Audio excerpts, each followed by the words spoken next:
Oi Slimers, tudo bem com vocês? Esse é o meu primeiro vídeo de slime, pelo menos aqui no canal. E como é meu primeiro vídeo, não reparem nos erros porque eu não sou um youtuber. Hoje eu vou fazer um slime de cola branca. O slime, vamos supor, o clássico, só que sem espuma de barbear. Então vamos lá. O slime eu vou usar cola branca tradicional, um glitter dourado e uma lantejola. Pode ser por opção, mas eu achei bonito e eu vou botar. Usar essa tinta. A tinta também é opcional, não precisa, mas se vocês quiserem, vocês podem botar. Água boricada, que é essencial, é o nosso ativador. E parece sal, mas isso aqui é bicarbonato de sódio, porque eu peguei isso aqui, que eu não sei a quantidade exatamente que eu vou usar, eu vou pegando um pouquinho. Então vamos lá.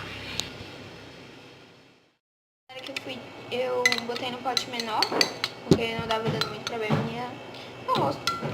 Aí agora que a gente já misturou bem, tá vendo? A gente já misturou bem. A gente vai pegar a água boricada. Aí a tampa da água boricada a gente vai botar água boricada. E vamos pegar um pouco de bicarbonato de sódio. Bem um pouquinho. Aí a gente vai misturar ele. Misturar com o dedo mesmo, que eu esqueci de pegar o palito. Aí a gente vai adicionando aos poucos.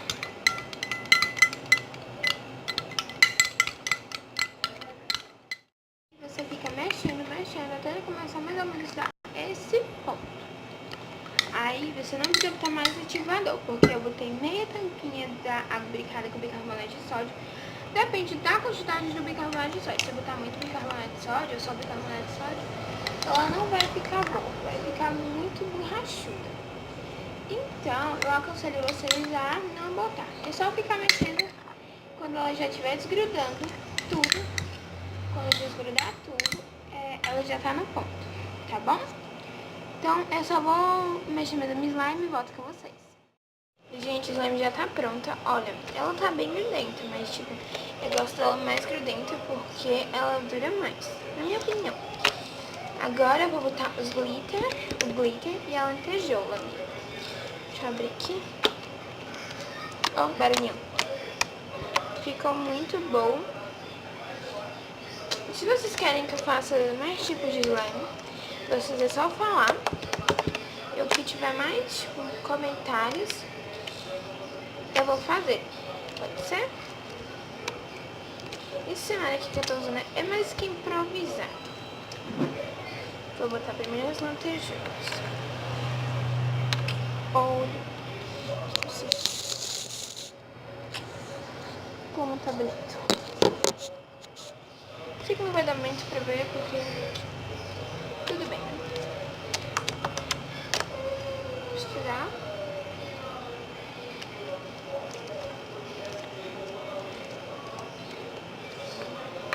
Agora eu vou botar o glitter. O glitter é o mais bonito, na minha opinião. Tá caindo. Olha esse glitter. Se vocês quiserem, é só comentar. Tipo, no vídeo eu posso fazer, porque eu também sem ideia. Eu sempre tive, tipo, queria criar um canal no YouTube de slime, especificamente de slime. Aí, finalmente, eu consegui. E é assim que vai ficar, é assim que ficou o slime. Dá super certo, eu já fiz um monte de vezes. E aquela cola, o pouquinho que eu botei deu tudo isso. Então, esse foi o vídeo, Slimers. Espero que vocês tenham gostado. Se inscrevam e deixem um like para o canal crescer. Então é isso. Tchau e até o próximo vídeo.